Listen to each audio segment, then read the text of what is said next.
जय शिवराय मित्रांनो, स्वर्गीय संतोष अण्णा देशमुख यांचे काही फोटोज बघितले आणि काय बोलावं मात्र हे सुचत नाहीये। या ठिकाणी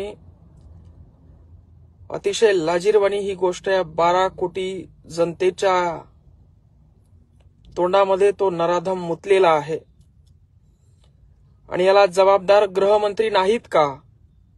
याला जबाबदार देवेंद्र फडणवीस नाहीत का?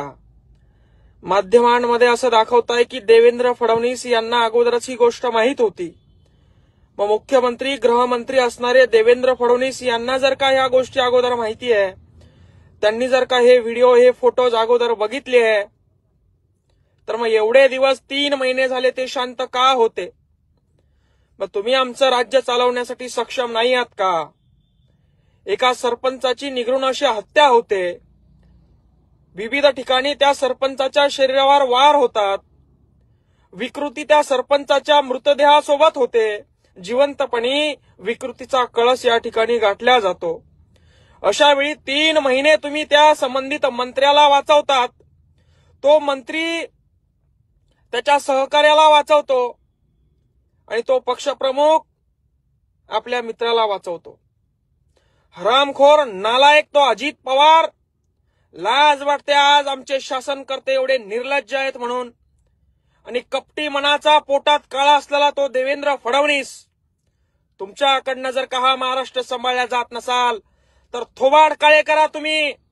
तुमचे लेकरं 10वीचे पेपर देण्यासाठी तुम्ही बंगले सोडना, शासकीय कामकाजामध्ये अडथळा निर्माण होतोय, तुमच्या लेकरांच्या इच्छा पूर्ण करण्यासाठी तुम्ही राहत्या घर तुम्हाला सुटाना आणि एका सरपंचाची हत्या होते, त्याच्या तोंडात या ठिकाणी मुतल्या जातं आणि तुम्ही निर्लज्ज लोकांनो बघत बसतात। लक्षात ठेवा, आज जी गोष्ट स्वर्गीय संतोष अण्णा देशमुख यांच्या सोबत होतीये, उद्या तुमच्या सोबत व्हायला वेळ लागणार नाही। तात्काळ 48 तासाच्या आत या ठिकाणी त्या नराधमांना तुम्ही फाशी द्यावी। कोण जो कोणी असाल बहादर, त्या सगळ्यांना जर का फाशी दिली नाही तर न्यायावरून, न्याय व्यवस्थेवरून, न्यायपालिकेवरून आमचा विश्वास उडून जाईल। आणि जर का आमचा विश्वास न्यायपालिकेवरून एकदा का उडाला तर जंगलराज आल्याशिवाय राहणार नाही, लक्षात ठेवा। मग तुम्हाला ही फौज आवरणार नाही।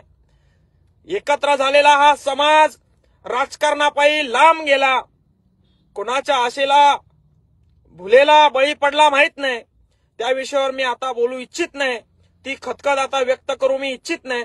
डॉक्टर बाबासाहेब आंबेडकरांनी देखील ज्यावेळी समाजावर अन्याय झाला त्यावेळी एकत्र आले आणि त्या लोकशाहीमध्ये लोकसभेच्या सर्वोच्च पदावर जाऊन त्या ठिकाणी त्या समाजाच्या भावना पूर्ण देशासमोर मांडल्या, नव्हे तर त्या पूर्ण देशाला ऐकाव्याच लागल्या। त्याच पद्धतीनं मराठा समाजाचे नेतृत्व देखील त्या ठिकाणी आज गेले असते, यांच्या थोबाडातून रक्त बाहेर पाडलं असतं, यांना यांची जागा दाखवली असती, मात्र मराठ्यांचं पानिपत झालं, त्यावर आता बोलणं योग्य ठरणार नाही। मात्र गृहमंत्री देवेंद्र फडणवीस, मुख्यमंत्री देवेंद्र फडणवीस आणि नालायक अजित पवार, आपण दोघांनाही राजीनामे फेकावे, अन्यथा पुढच्या 48 तासामध्ये या सगळ्या नराधमांना फाशीची शिक्षा द्यावी, अन्यथा मोठ्या प्रचंड उद्रेकाला आपल्याला समोर जावं लागेल। आम्ही एवढेही शंड नाही आहोत, आमचं रक्त एवढंही थंड नाहीये। आजही छत्रपती शिवाजी महाराज, छत्रपती संभाजी महाराज, डॉक्टर बाबासाहेब आंबेडकरांचे लढे आमच्या डोळ्यासमोर आहे, त्यांचे विचार आमच्या डोळ्यासमोर आहे। आणि जर का तुम्ही हा जंगलराज असा दाबू बघत असाल, जर का हा अन्याय आम्ही सहन करू असं तुम्हाला वाटत असेल, तर लक्षात ठेवा, याचा उद्रेक प्रचंड गतीने होईल। आणि तुमचा चेतावणी आहे की पुढच्या 48 तासामध्ये न्यायपालिकेने यांच्यावर, या नराधमावर निर्णय द्यावा आणि यांना फाशीची शिक्षा द्यावी, अन्यथा या गोष्टीचा उद्रेक, आता तुम्ही चॉकलेट देऊन राजीनामा घेऊन आम्हाला शांत करू नका। राजीनामा हा त्याच वेळी घटना झाल्यावर 8 दिवसात घ्यायला हवा होता, मात्र तुम्ही त्या गोष्टीला 3 महिने लावले आणि याला कारणीभूत देवेंद्र फडणवीस गृहमंत्री आहेत, मुख्यमंत्री आहेत। आपली जबाबदारी समजून घेऊन याच्यावर योग्य तो निर्णय द्यावा आणि उद्रेक होण्यापासून महाराष्ट्राला वाचवावं, ही विनंती।